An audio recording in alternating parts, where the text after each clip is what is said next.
Okay, welcome back and thanks for watching our second installment of The Bedroom Entrepreneur. This video is going to be shorter as I've decided to divide the weekly videos into two smaller segments versus one long segment per week like I did last week. The reason being, as we get into this, there are going to be some parts where you're really going to have to sit down and think about some things and plan some things out. So with that in mind, I didn't want to bombard everyone with everything all at once. Rest assured though, we're going to cover everything in the exact same amount of time. It's just going to be broken down into smaller chunks. Today we're going to go over how to select an online business. So, with all that said, let's go ahead and jump right in. Choosing your core business is an extremely important step because since you're going to be stuck with it, and if you don't choose it wisely, you'll probably abandon what you're doing because you're not enjoying it. And even if you're one of those people who will stick it out until the bitter end, this is about more than money. This is about being able to live a life that is fulfilling to you. So, how do you go about that? How do you choose an online business? Well, for the purposes of this exercise, I've broken down my thoughts on the subject, on the matter, into, I guess, 3 different ways that you can go about choosing an online business. The first way, do what you love. Now, I know you expected this out of me. The last episode, I talked a lot about passion. But I also understand that not everybody knows what they're passionate about. And as a matter of fact, I've actually had some emails stating just that. So, with that in mind, I'm not even sure if finding out what you're passionate about is something that you're born with, or if it's something that you encounter somewhere on the road of life. And if it's the latter, maybe you just haven't traveled past that point just yet, but that's okay. There are some other ways that you can choose an online business. And when you do find something that you're passionate about, something that you love, then you can do that too. You can do it in place of your previous business. The second way you can choose an online business is kind of a no-brainer. It's to do something that you're already experienced in. Maybe you're a tax expert and you want to offer your services online, or maybe you're an interior designer and you want to write an ebook on how to match colors in a home. Or maybe you're very analytical and you can break down products into pros and cons and put them on a review site and earn affiliate commissions. Or possibly you're an SEO expert and you decide that helping people get ranked on Google is the way to go.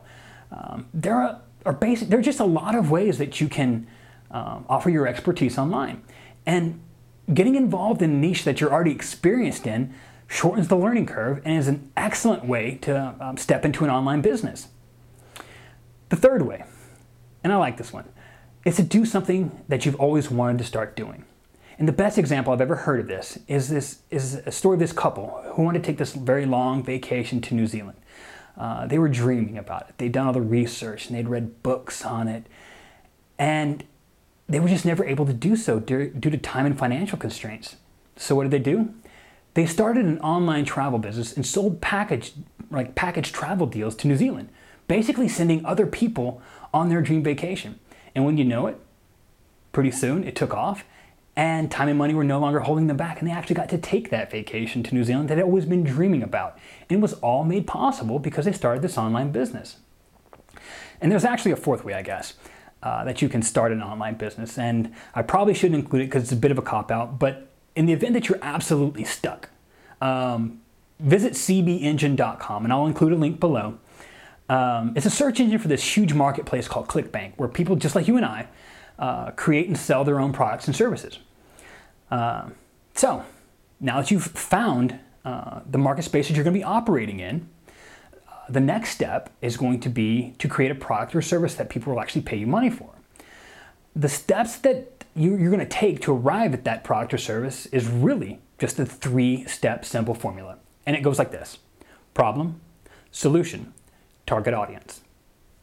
Now, let's just say that in the exercise we did that you came up with, I'm really passionate about clothing or fashion. You can't just say that you're interested in clothing. You can't even say that I'm just interested in jeans. Because if you want to sell blue jeans, you have to go up against the likes of Lucky and Guess and Gap and Levi, and you combine them with thousands of established retailers who already sell these products online, and and they have a huge customer base already, and you've got a formidable opponent. This is about finding your home in a niche market space. So let's just run with that example of blue jeans for a second. How well do you think that you'll do as a brand new online business with a brand new website, going up against companies with multi-million-dollar ad budgets? If you've guessed not very well, then you're probably pretty close to the truth.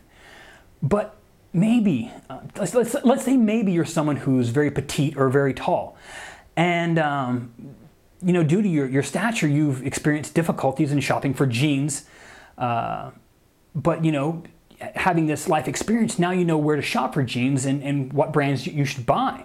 So maybe your online business is, I don't know, selling jeans to petite women, so they don't have to go buy them in the kids section.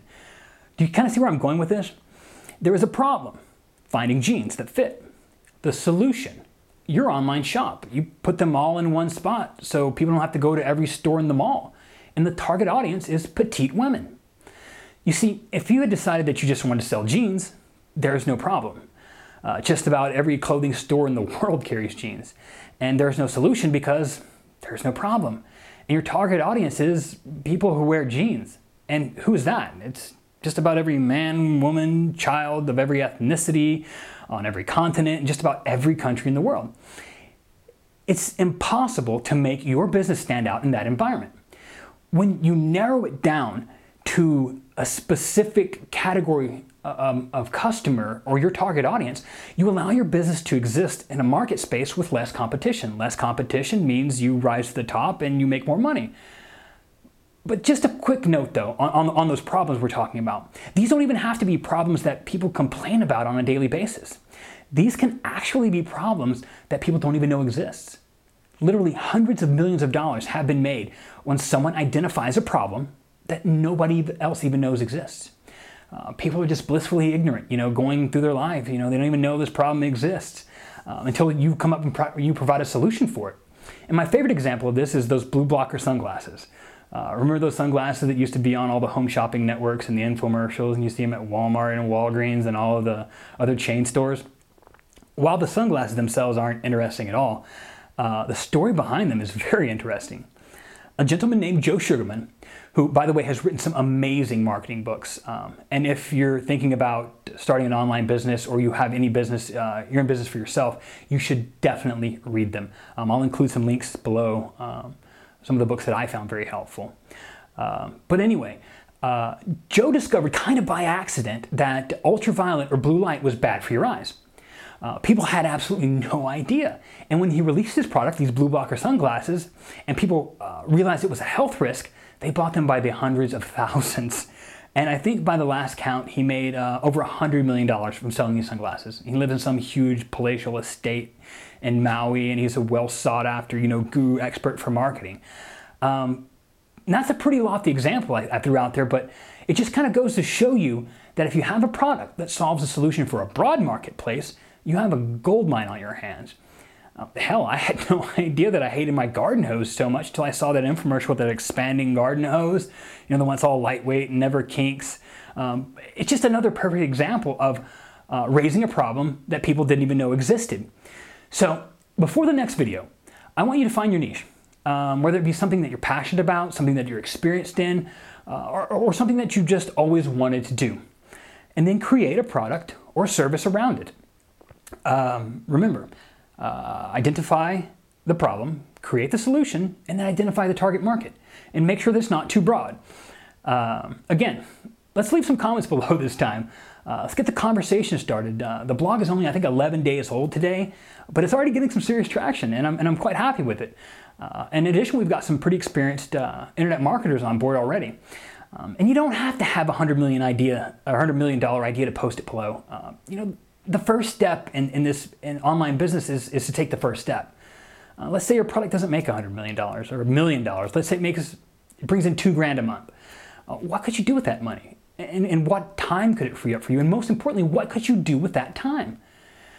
If you hit it out of the park with your first idea, then phenomenal. I'm super happy for you. I didn't, but every product and service that I release, it just gets a little bit better. And every time I do it, I gain further insight into my customers' minds. I find out, what further solves their problems or what services that they're looking for that they'll actually pay me money to provide. So in closing, I'm going to leave you with 3 words that I posted on my Facebook page the other day. Be, do, and have. B, imagine the person that you aspire to be. Be that person, the successful person, the free person, whatever that person looks like, be that person today. Now, you might not have all the things that go with it, the big house and the fancy car, but imagine who that person is and then try to be that person. Then do. Do the things that that person would do. Do the things that will carry you down this path. Dream, create things, take risks, and the inevitable result is have. You will have the things that you desire. This is McLean Van Cleve with The Bedroom Entrepreneur, and I'll see you next week.